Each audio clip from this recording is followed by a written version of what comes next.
Canlı efirimiz bitti. İndi isə çəkiliş edəcəyik.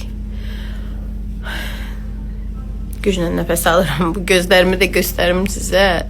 Çox yazırsınız ki, halsızsınız. Niyə belə efirə çıxırsınız? Aparıcı Vüsalə Əlizadənin səhhətində yaranan problem hələ də davam edir. Axşam Nöqtəsi xəbər verir ki, bu barədə o sosial şəbəkədə məlumat yayıb. Vüsalə yoluxduğu virusun fəsadlarının artıq 3-cü həftədir davam etdiyini bildirib. Canlı efirdən sonra serial çəkiliş edəcəyik. Güclə nəfəs alıram. Çox yazırsınız ki, halsızsınız, niyə efirə çıxırsınız? Məcburuq, öz əlimdə olsa evdə yataram. Gözüm çox pis vəziyyətdədir, qızarıb, sulanır. İşıqlara baxanda demək olar ki, görmürəm. Virusun nəticələridir. Artıq 3-cü həftəyə keçib, amma vəziyyət belədir.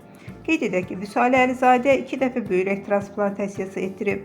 O, ötən ay səhhətindəki problemlə görə canlı yayıma çıxa bilməmişdi.